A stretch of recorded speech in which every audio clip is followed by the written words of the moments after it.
So we had a big party last week for our friend, Helen Keller. We celebrated her spiritual birthday, and it really was quite a success. There was a lot of enthusiasm, and I've received many notes of appreciation and encouragement since the celebration. And I wonder if you've had this experience after you throw a big party and you're left alone in your house with a lot of things to clean up. There's sort of a loneliness sometimes that follows. And I confess to you that I've experienced a loneliness, a trough since the end of our celebration on Saturday, March 8th. It was so exciting to hear everybody's excitement about Helen, to hear all of the amazing humans who are enfleshing her story, writing books and screenplays and finding ways to carry forward her legacy of justice and love. And then you click that leave meeting button and you're alone. And as the leader of this new effort to bring together community in her name, that loneliness felt pretty heavy. How will I carry this forward?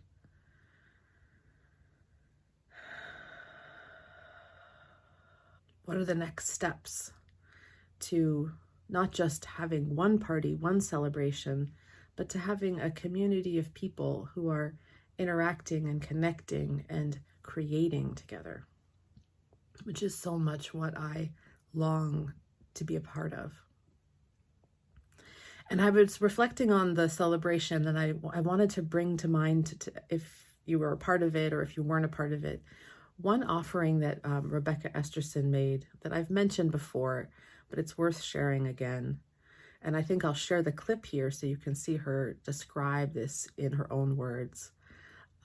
But Rebecca shared with us this bit of research that she discovered about Helen's request for a particular kind of friendship that was missing in her life. And I think this particular kind of friendship is exactly the particular kind of friendship I am hoping to foster in the Helen Keller Spiritual Life Collaborative. So take a listen to what Rebecca has to share. And she has this one interesting paragraph here in which it makes a big ask of Reverend Sperry, a big appeal. And she says, I think you must sense the loneliness of my situation. And here's the loneliness. It's not that she doesn't have friends. She has lots of friends, but it's a particular kind of loneliness. Few people are interested in ideas, and still fewer those I meet care anything about religious experience. As Mrs. Macy told you, I am greatly in need of a companion who would be congenial. Naturally, I should prefer a new church woman.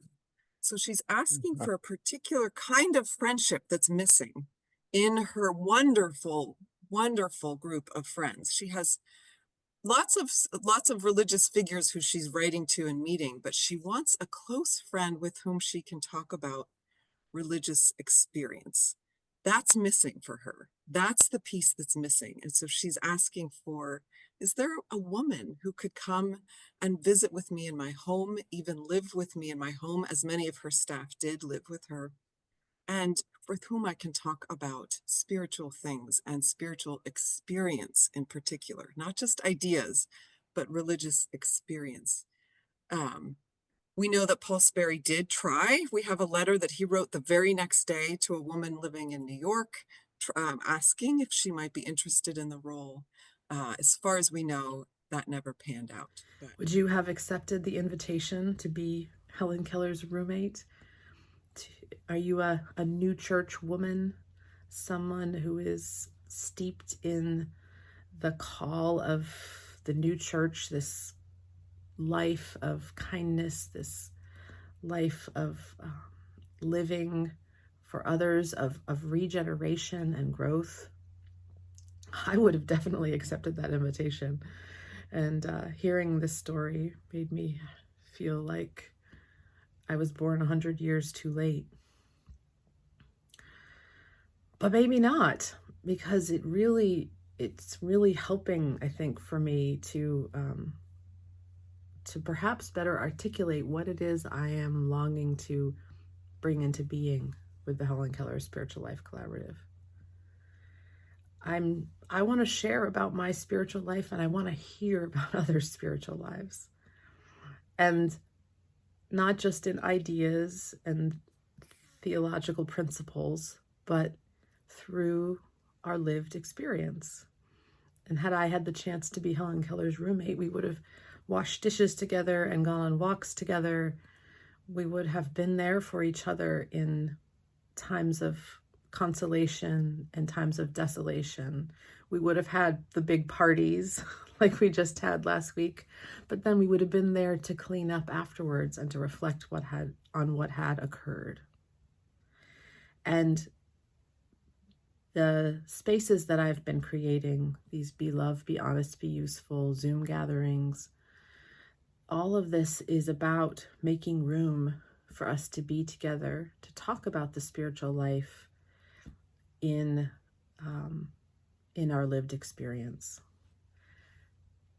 and to become these particular kind of friends with each other, where we have others who we can share the journey with, the deep journey of spiritual growth, the deep journey where we really ask why we are here, and we go on this process of change and growth together. That's what I'm longing to have in my life. In many ways, so far, we are becoming these particular friends together through Helen's story, because she was so generous with her experience and with her story and with her life. And so she's already in this circle, and so many of us admire her because she shared about how her faith relates to her life, which relates to her political opinions and all of the things that she does. And so we can learn from that and reflect on that. And now the next step is to learn from that and reflect on our own experience and to be willing to share it with each other. I'm grateful for the podcast guests I've had so far who've been willing to share their journey. So we're doing it. We're wading in. We're starting to create and make room for these particular kinds of friendships. I'm grateful for the people who have come to our Thursday and our Sunday group and shared a bit of their life. And I am excited and curious about what might come next. This next Sunday, I have been invited up to the Freiburg New Church to share about Be Love, Be Honest, Be Useful. And I'm really excited to be in that space and encouraging that kind of sharing and encouraging a community to share about how they themselves in their particular space and location are creating these particular kinds of friendships, supporting each other, loving each other. I'm also starting to envision a series this fall and then over the course of the next year where we'll engage the stages of spiritual growth. Doug Baldwin in his talk during the Helen Keller celebration shared about the stages of our spiritual evolution, and that part of what made Helen so incredible is she knew what it was to change. She changed from someone who didn't know language to knowing language kind of in a burst, and saw the awakening of that experience, and then kind of continued to change and transform throughout her life, to grow, to go on the journey of regeneration. And so I'm excited for what it might look like to explore that process, that journey, and to come together to share our experiences of that growth. Because the process of growth can be harrowing at times, and it can be so useful to hear each other's experiences and hope and strength. I'm excited for what other possibilities might come so that we can become these particular kinds of friends. And I encourage you to think about, perhaps you wouldn't have accepted the invitation to become Helen Keller's roommate, perhaps that was a bridge too far. As we hear from Rebecca, there wasn't a new church woman that was able to take up that invitation. But in the world we live in now, where I can record this video in my house on a Sunday morning and share it with you, and you can receive it, we can enter each other's homes, each other's experiences. I mean, what would it have been like if Helen could have, and she did communicate with people through letters. And we have this new more direct mode of communication where we can connect. And we can connect in a Zoom space where we can be really intimate together for periods of time. So in many ways, you can come be my roommate for like a little bit each week, each month, once a year.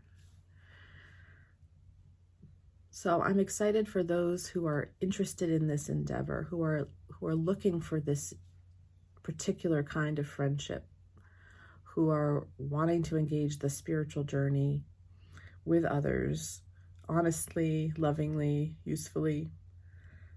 I'm excited to consider how we can make space to connect in different ways over this next year. And I hope you'll think about,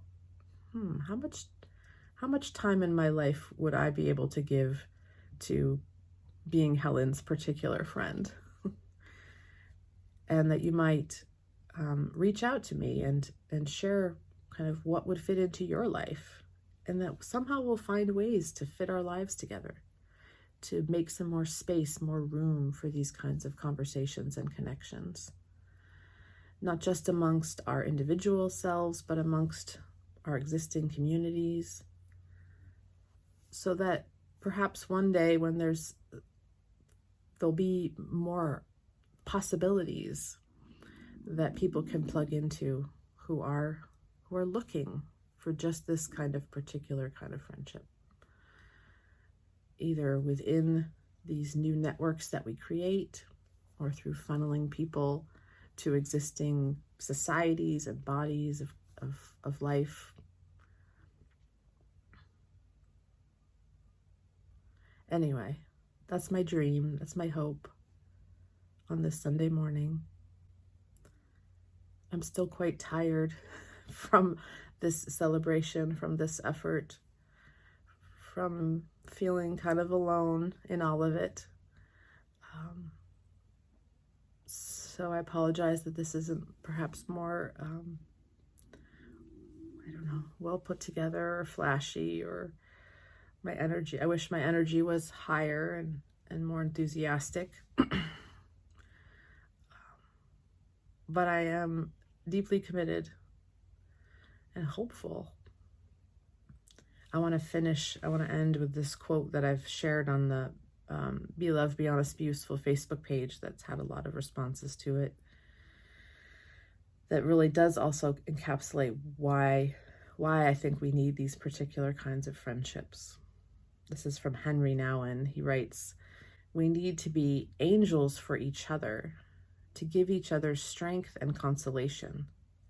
Because only when we fully realize that the cup of life is not only a cup of sorrow, but also a cup of joy, will we be able to drink it."